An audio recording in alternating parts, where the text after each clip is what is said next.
Well, hello. Do you ever feel like somebody's just poured a bunch of info into your head and you hoped it would stay long enough to complete an exam? Never mind even teach it. We have so much to learn, right? Well, today you're going to get all the goods on how you can go from confused to confident in teaching music theory with NEPD, never ending professional development. I'm Glory St. Germain from Ultimate Music Theory, and my very special guest today is Ultimate Music Theory certified teacher, Joanne Barker. Welcome, Joanne. Good morning. So good to be here. Now, Joanne Barker is a successful piano teacher and a game designer. In fact, after completing the UMTC certification course, Joanne became the Ultimate Music Theory game designer, and we love playing games, right? We do.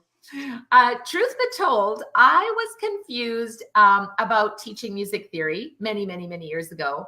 And that actually led me to develop the Ultimate Music Theory program and create the Ultimate Music Theory certification course for teachers, because I was confused too. And after doing, many years of research and development, I thought it's time to share.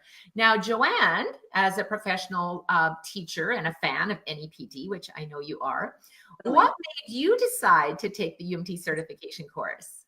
Well, I've been teaching for quite a long time, longer than I probably want to share here, Right. since 1978. And I'd taken some training before and attended teacher workshops and stuff, but nothing had ever really taught me how to teach theory.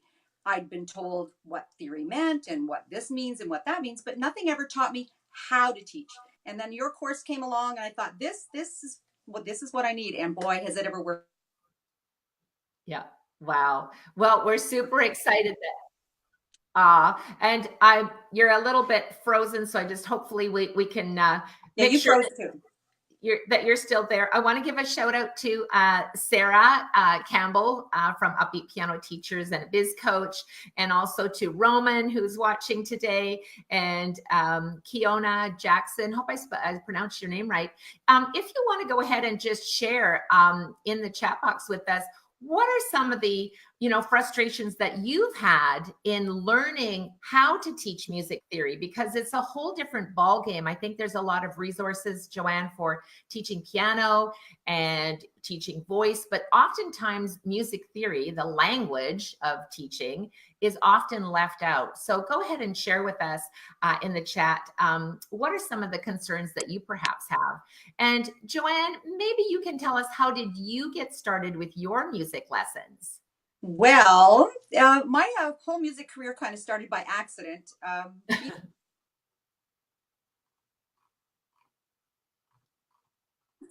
guess so. Then next up was the person who called my mom and said, my son needs a piano teacher. Does Joanne want to teach piano? I guess so. Yes. And here I am all these years later. My 41st year of lessons ended last month. We're frozen. Oh my goodness. Yes, you're just breaking up a little bit. Yeah, two here. Sorry. That's okay. I know Joanne's been having some internet issues. They've been doing some construction around her office, so it's a little frustrating when we lose that. I think one of the things that we often find is that in connecting with other teachers, what do you see that's sort of the one thing that's maybe missing from today's teaching techniques in helping students? Like, what is sort of one of the issues that you see coming up? I think the biggest issue that I'm hearing from people that I follow on Facebook and whatever is just, how do we do it? How do you explain these concepts to kids? How do you make it relatable to them? When we've come out of it and we understand it, we get it, we're excited about it, but how do we make it exciting for them? And how do we put it into their language so that they can get excited as we are about it? Yes, it's interesting that you mentioned that, Joanne, because I often say, if you are not really interested in learning a subject, then you just really kind of shut down as far as being open to learning. And I think as educators, we are such a huge influence on students in how we deliver the information, that's what's motivating them to say, this is going to be fun. And I know you are a super fun teacher. I mean, your registrations speak for themselves, because you obviously are hugely successful, not only in teaching, your students, but in how you developed your teaching business, because you're teaching group club classes, not only in piano, but also incorporated ultimate music theory into that. Can you tell us how you got started in your teaching business? Well, when I started off, I was doing private lessons for the first 23, 24 years. And it occurred to me that I was doing the same thing over and over and over. The last year I taught private lessons, I had 13 kids in the same level. And I thought, I'm wasting my time and their money. And so that's what led me to look for a better way to do it. And I started with a group music program. And then I discovered that my Belmont, this little community I'm in that's so hockey oriented and so ring oriented, I had to do different for them. So I walked away from what I was doing, and I've since created my own program that my students, every year I'm tweaking it. Actually, last night I've spent 2 hours starting on next fall's material for one level. I know who's going to be in it. I know what they need. So I got on my computer here and started writing music, which is so much fun. Yes. One of the great things that we've got a comment here from Christopher, and he said, Joanne Barker, I excelled in music theory at a college level, but my concern is putting it into a kid-friendly and kid-interesting format. Lord willing, I'm sure I'll learn a lot through Ultimate Music Theory, and I welcome any additional input you may have. Christopher is currently enrolled in the Ultimate Music Theory certification course. And just as you mentioned, Joanne, it's a different ball game when you learn something and then you teach it. And an interesting comment I remember from one of the teachers that completed the certification course, and she said to me, what I needed was the words that you use, because to understand something doesn't mean that you can explain it. Just as if you were going to, get up and you speak a lot at, various different conferences and events. And if you asked anyone in the audience, could you just get up and just repeat exactly what Joanne shared? They'd say, no, they understood what you said, but it's another thing to talk it through and to present it. So can you just maybe share, when you were working through the UMT certification course, what were maybe some of your biggest takeaways? Oh, there was about 1 million of them. My head was exploding. It's awesome. Some of the biggest takeaways that every year I get more and more out of it. One of the biggest things I'm understanding right now is that I'm not teaching me. I'm teaching kids who are new to this. I've maybe met 2 of me in my 41 years of teaching piano lessons. We're teaching people who are doing this for many, many different reasons. The tips that you have in the program, I do play like Mozart and Liszt. Oh my goodness. Like I have my tip sheets here because my girls are doing their exam next week. The tips, the tricks you have, the shortcuts, the memory joggers, those things are invaluable. Your FACE GBD, I've kind of taken someplace else. Yes. You want to see my latest? Mrs. Treble-Cleff's a dermatologist. And she is. Did you know that? She tells you to keep your FACE inside the lines. Did you know that? Okay. Give us your song, Joanne, because I know that you do it with your whiteboard. I do. I don't have mine. Mine's at the studio. I can do it with my hands because I also do it with my hands. All right. Let's see. Let's hear your FACE GBD. First we go like this. Face goes in the space below the bass. F A. Oh, do you want me to sing it? Yes. FACE GBD. FACE GBD. See, it keeps going. It's consistent. And that every good boys deserves fudge is great. But FACE GBD. it just keeps going. It just keeps going. And, when you have those tools and those tips, I think one of the things too, and it's why we connected, actually, I have to show one of your games. I think, where did I put it here? That you've done. So hopefully they can see our little games. This was Joanne Barker's creative. And I know she's giving us some tips on what she learned in the certification course and talking about going from, not feeling confident to feeling super confident and teaching concepts. And I think one of the things too was that as I got to know Joanne, and she was a creative game designer, we actually incorporated things like all those concepts of the FACE GBD and Harmony Hotel. And we love that. that one's fun. I have to give credit where credit is due. So when I was doing the certification course, and of course now you can do the certification course online, and we've included many more bonuses in there, including coaching and so on. But one of the things, Terry Myers was one of the teachers that completed the certification course. She's also a music for young children teacher, as were you, Joanne, and myself as well. I taught MYC for over 20 years. And she shared with me that when you have a melodic interval, it's beside like a melody motel, and then the harmonic is the harmony hotel. So when I hooked up with Joanne, I said, can you turn that into a game? And she's like, oh yeah. So these are just, hopefully everybody can see what I'm holding up here. But anyway, it's just, they're super awesome games. You can obviously check them out on the website at shop.ultimatemusictheory.com.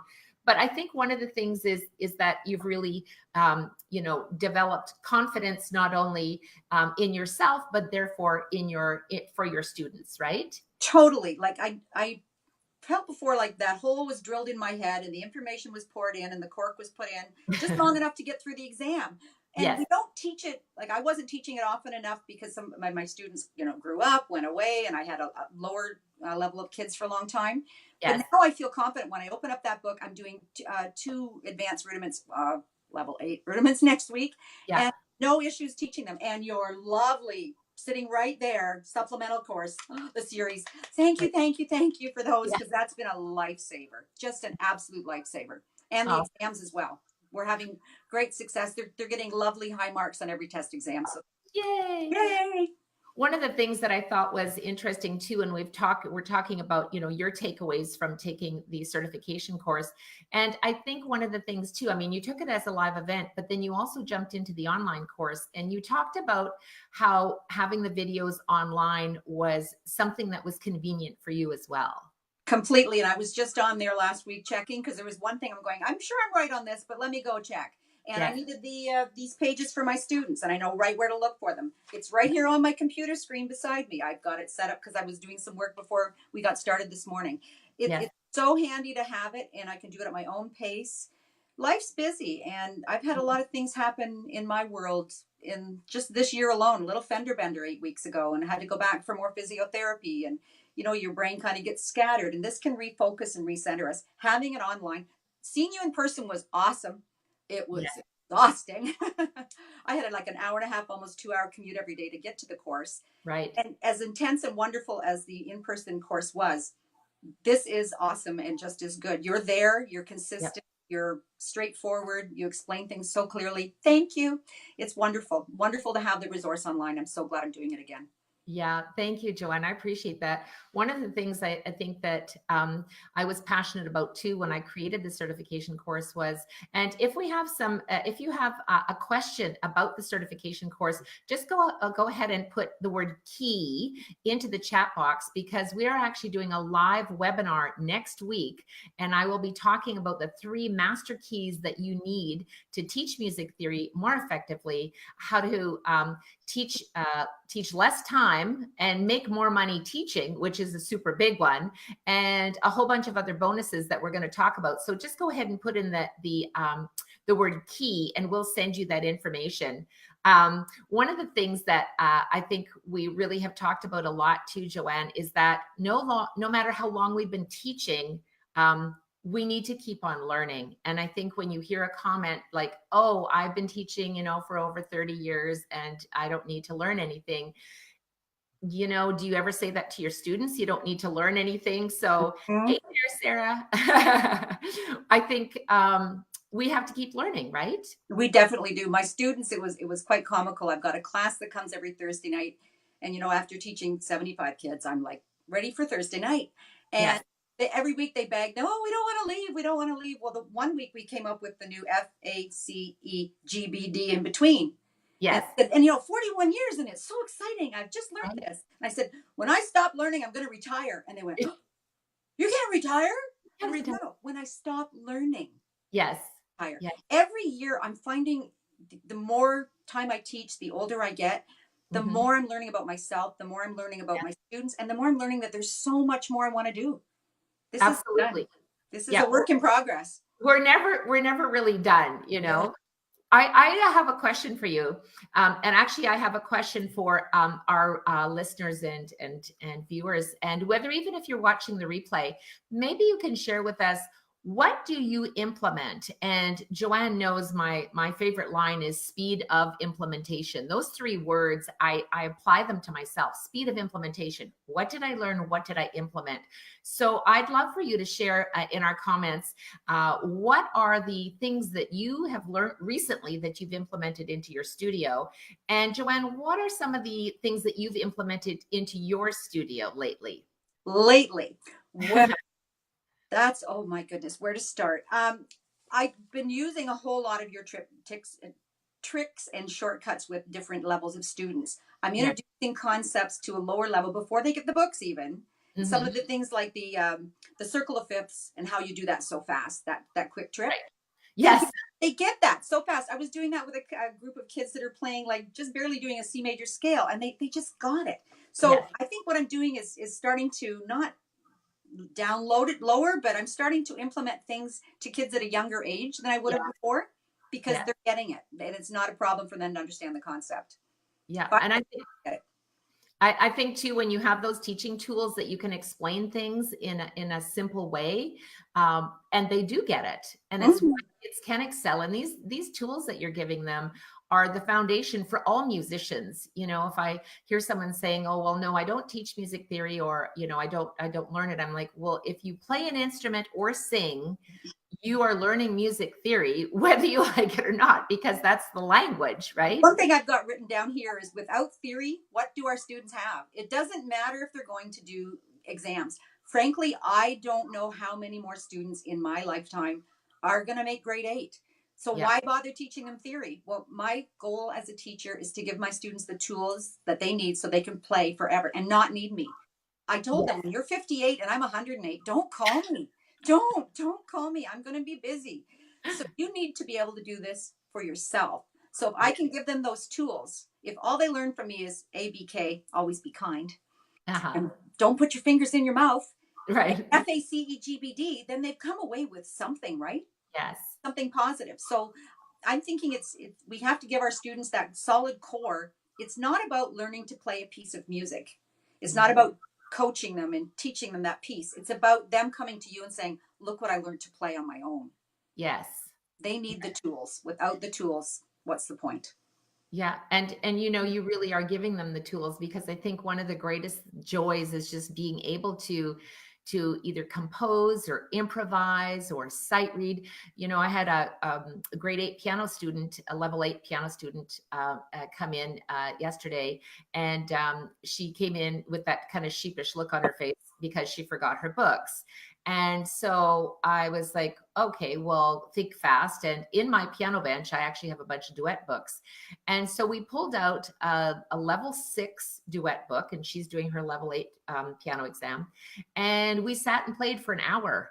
And it was so much fun. And if she wouldn't have, the amazing music theory background that she has, because she's a great sight reader, then she wouldn't have been able just to sit there and play. And that's the fun of it. It's about the music, and I think we have to provide them with those tools.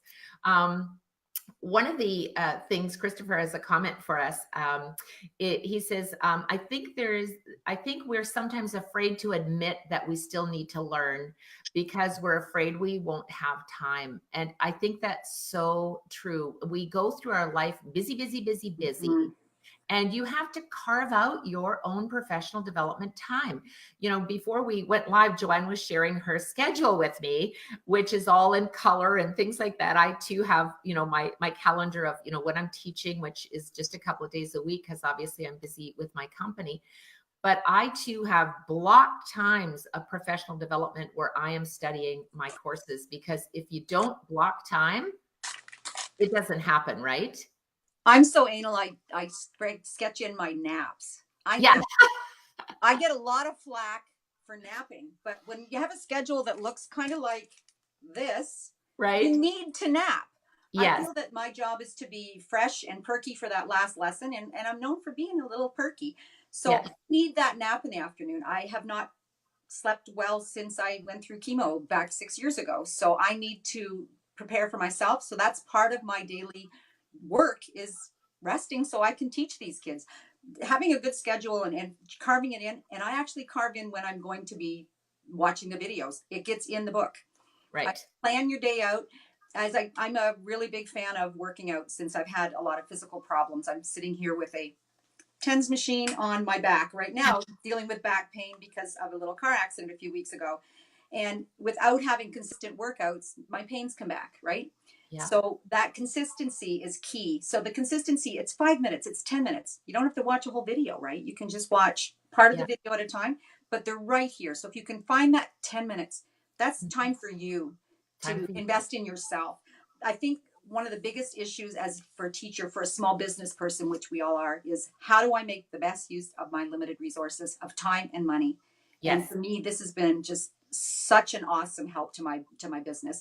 I don't have to go out and find all the history stuff for these new exams. Glory did it. Thank you. I don't have to find all these new answers because you get the syllabus and you read it and you go, what? Yeah. Where am I going to find this? And it takes so much time to do that. You provided that. Yes. One of the things, and what Joanne's referring to, oh, by the way, Sarah Campbell says, I love that reminder, Joanne. She's talking about put it in your schedule, take a nap. Take a nap. One of the things that Joanne's talking about is when Sheila McKibben-Uren and I created the supplemental workbook series, which covers all of the music history and melody writing and analysis and all the new concepts that the Royal Conservatory of Music put into their current syllabus. One of the things for myself as an author was the complete overwhelm of, well, where am I going to find all of these things to help my students engage and have fun? Now, the wonderful thing is that when I did my ARCT way back when, there was not sort of that free resources that we have now available to study history. I was like, oh, how am I going to remember all this stuff and just make lists? But now what we've created is in the free resources on the ultimatemusictheory.com site, we actually have all the videos mapped out for you for every single level, from prep level to level 1, 2, 3, 4, 5, 6, 7, 8, including the complete supplemental workbook that correlates to the complete rudiments workbook. And the fun thing is now you can watch all these history videos and maybe make popcorn with your group, get out your notebook. Not only are you learning, but it's memorable because you're getting the visual, you're getting the music, and you're having fun learning, right? I love that I could just open the book. Here it is. They've got their book. Yes. I didn't have to find all of my old history textbooks from the time when I went to university and through them all and correlate it all. So time is such, like we said earlier, time is such a key thing in our lives. We try to do so much, right? And to cram it all down and to make it all, to distill it down. If you don't already have a date book, get one. Yes. Live by the date book. It's so important to plan our day and make sure you find time. As a teacher, I think we need time for ourselves. Yes. Even away from being a teacher, right? What is your thing you're going to do? Maybe it is sit and play the piano. Maybe it is compose for yourself, but you need balance. And by doing this course, by having these resources, you've taken care of that. So maybe we can actually find 10 minutes for ourselves. Yeah. Well, I love that, Joanne. What is and I'll ask our viewers today, what is maybe one thing that you do for yourself for that relaxation, that time of me time? I'm curious to see what is one thing that you do that is about you. So that may be, for some, it may be going for a mani-pedi. For some, it might be reading a book. For some, it might be going to a master class and connecting with other people. For some, it might be taking a nap. But I think we all have things that are just for us, and it's so important to do that. One of the things that I'm going to share, not today, but in an upcoming episode, is I'm going to share the personal circle of fifths. So you'll have to keep an eye on for that. It's very, very good. I actually learned it from another course that I was taking. And, when I learn something, I want to share so that it'll save you time. But it's really important to rejuvenate and take that one thing. So let's see who wants to engage in something for themselves. I know I'm going to ask Sheena, what is it that you do for yourself? Now, great conversation. Hey, Jim. So Christopher has a comment here. He says, naps, question mark. Even an Energizer bunny needs to recharge from time to time. Too busy, as Snoopy said, sleeping is busy. And I think that's pretty cute because sometimes we have to say, oh, I'm busy. We don't have to tell anyone. We're just going to go take a nap. So it's a good one. So Joanne, we need to take sort of a look back. So as teachers, what's the one tip that you can share on how we can move forward with our studio business plans to achieve our goal? Well, for me, the biggest movement forward was going to groups. Yeah. I said, I finished last night. I have 1 hour on Monday for my exam students. Teaching groups lessons has enabled me to condense things down. They get group lessons and private lessons in my studio combination. So it's a bit of a scheduling nightmare. Right. But I think what we have to do is look at who your client is. We're like, remember when McDonald's had pizza? That didn't last long, did it? Because they looked at who their clients were. We are business people and we are piano teachers and we are lovers of music. And somehow we have to bring that together. Quite honestly, I've been very worried lately about the future of piano lessons. If so many people are so busy and don't have time. Different places have cheer and band and I've heard people in the southern states talk about marching band practices. Here it's hockey. Yes. So how do we adapt if we're going to stay viable and be able to still spread our love of music? Music's got to stay alive. Yes. We need this in our world. So how do we adapt our studio to fit the needs of our community and yet still satisfy? There are going to be those students, right, who rise up and continue on. But if we want to make a living doing this, we have to be realistic about how to bring that all together and look at the people we are serving. And that's worked well for me. I got like 3 open spots for the following classes, and then I'm going to actually say no. And I'm not good at that to students. I'm not good at turning people down. But this year, I'm saying no. That's my schedule's full. Yeah. And that's a nice place to be in. So look at who you're teaching. Look at who you want to teach. And see how you can marry that together and still make a living at it, because this is a great job. And kids, I mean, they give us some challenges some days, but boy, they give us a lot of joy too, don't they? Absolutely. And I think one of the wonderful things that you do, Joanne, is that obviously you've created your own program for teaching groups. But I think that's the camaraderie. I sometimes find too, even in my theory club classes, that when you're teaching in a group or you have, a get together, that sometimes they're more inclined to actually show up because they're part of a community. They don't want to miss anything. They don't want to get behind. And I think, in sharing your scheduling too, I found that sometimes when my students, they say, well, I didn't get to practice this week. I say, well, can you show me your schedule? And I look at it and you're right, it's like completely full. So when are you going to practice? Like, let's put that into your schedule so that every day it's there. And I think that when you're providing those, tips and tricks for your students, they're going to be more successful too.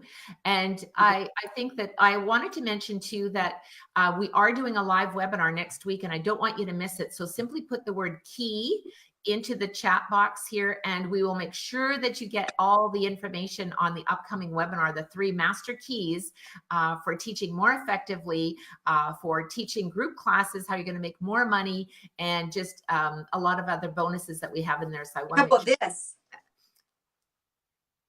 We're a game.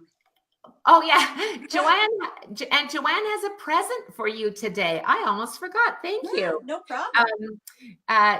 Christopher has a little question. Thank you, Sarah, says key. Christopher said, does every one of your students take both private and group theory classes? Can you elaborate on how you do that with your groups? What I do is I have 27 weeks of classes, and you see these little spots here. These are rotating private lessons. So each child gets a set number of what I call solo lessons. See this? Right. There they are. Spreadsheet. So each child gets a set number of private lessons with me. It was about 120 minutes this year, broken up depending on how when they could come. So I'm still getting paid for those lessons. So I'm actually making more than 27 weeks. It's between 32 and 36 weeks I get paid for. And it is a bit of a scheduling dance at first to get used to it. But it's the best combination of both things. The other big thing I find with teaching group, if one doesn't show up, you still keep going. Right. You're not sitting there for half an hour waiting. Right. So, and they get it. I have a lot less people asking for refunds if they miss a lesson. Right. Because it's kind of like every other group activity they're attending, right? Exactly. So if you want some tips on that, I'd be happy to share. It's not rocket science. It's just something that's worked for me really well for the last several years. Yeah, that would be fantastic. I loved how, and of course, I've seen so many of your videos and games, and Joanne Barker, who is also our Ultimate Music Theory game designer. She's an Ultimate Music Theory teacher. She's a super successful teacher in her own right with her group classes. And I think sometimes, we just have to be open to thinking about things differently. So if you're going to be teaching group piano, and of course, I've taught that for many years when I was teaching music for young children, but it is a success. And it doesn't matter if you're teaching, if you're doing level 3 or you're doing level 4. One of the questions one of the teachers asked here in the chat box was, do you incorporate theory into that 1 hour group lesson, or do you have a separate time, like this is theory club time and this is piano time? Can you just elaborate on how you do that one? I incorporate it into almost every single lesson, and some weeks they beg me just to do the theory. Yeah. Because they love their theory books. So they love part of it. What I find with my families here, to have them come another time, an extra time, they've got to go to hockey, they've got to go to taekwondo, they've got power skating, dad's got to play volleyball. So no, I keep it tight and I keep it together. I am doing composition classes in the fall, so they're going to have a double class, and I'll be scheduling those. They love composing. It's just so much fun. And I use the techniques in your books there. It's fabulous stuff. And they get some great music made. It's a lot of fun. And it's interesting. You gave me an idea, and now now that I'm thinking about what you just said, I'm going to actually use that next year for my recital, because I do composing with my students as well. But I think next year, in addition to playing their, piece for the recital, I think I'll also have them play their own composition, because then they get to kind of really, I think they work a little harder when they know they're going to be performing their own composition. Mm-hmm. So I think they're going to have a lot of fun with that. So it'll be great. Well, recital should be all Halloween music, because the composition classes will be around Halloween, and that's probably what they'll write. Oh yes. Well, I'm going to do mine through the whole year so that they don't do Halloween in May. Yeah, that would be good. I wanted to make sure that everyone has a chance to get this wonderful gift that Joanne has created for us. She's done a game for us. I think it's called the Technique Toss. Technique Toss. This is Technique Toss. Level 1 conservatory. You go around the game board. It has F major scale left hand. It's like, woohoo, it's a game. Go play. Yeah. Kids love anything with a dice and and I don't use separate individual players. We use one, because we're a team in our classes. Right. So we use one marker, and they get to take turns. And so if there's 4 kids, each kid would do it once, and whatever. Right? Take turns. Be a team. Yay. And also, we can also play that with our students when we're teaching private, because many teachers do teach private. And I think, how fun is that when you have a student coming in and you go, guess what, we're going to play a game today. And they kind of sit up a little taller and say, really? So it's something and especially this time of year when, there's a lot of sports activities that are starting and their schedules are getting even busier. So it's an opportunity for them to have some fun right off. Students laugh. We call it a test. Yeah. I'm going to do a test. No, it's a game. I said, no, it's a test. Right. It's definitely well suited. Any of the games are really well suited to individual lessons as well. The student would it's a nice randomized way of checking your technique on this one. It's awesome. Yes, you need to enter the word key in the chat box, and we'll come back in after the show and send you that direct link where you can download the game and use it in your class. So stay tuned for that. We didn't have that prepared right at this moment, but it will be in there. So make sure to check your. You gotta love first world problems when the internet goes out. Yeah, yes, that's true. Well, I want to say a big thank you to Joanne. I really appreciate you being here today, and of course, creating the amazing Ultimate Music Theory games and sharing all of your great teaching tips and kind of making us think outside the box as to other ways that we can maybe grow our studio financially by teaching more group classes. And, of course, big time savers there, how we can get started in watching the videos, making sure to set time for our own professional development, but also setting time for the what do I want to do right now, whether it's taking a nap or reading a book or whatever is your way of rejuvenating. And so I want to say a big thank you for that. Make sure you get registered. It is live. We have 6 live webinars that we're doing next week, Wednesday, May the 8th, and Thursday, May the 9th. I think I'm doing 4 live webinars. So that'll really be a busy day. So in closing, I just want to say big thanks to Joanne. And I'm so looking forward to playing that game with my students. They're probably going, yay, we get to play a game this week. So it'll be super fun. And I want to give a shout out to all of our peeps who have been putting in some comments here. Susan says hello. Ginny said, love your enthusiasm. That's great. In closing, Joanne, do you mind if we share a bit of your journey? Oh, okay.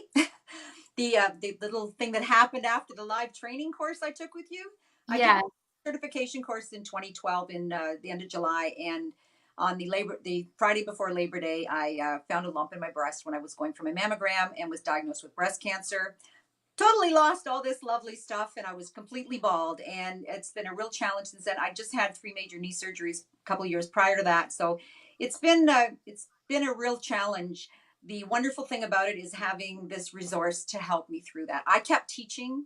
I was diagnosed the Friday before I started teaching that year, and I was plugged through it. Thank God for my students. Thank God for the families who supported me, and for great friends like Glory, who from afar was reaching out with hugs all the time and great support and believing in me. So it's been a challenge, and a little fender bender 6 weeks ago that sets me back. And I've got arthritis and braces everywhere. And, we keep on going because life's about challenges, and life's about finding the joy in every minute. And there's a lot of joy to be found. Just some days it's a little buried.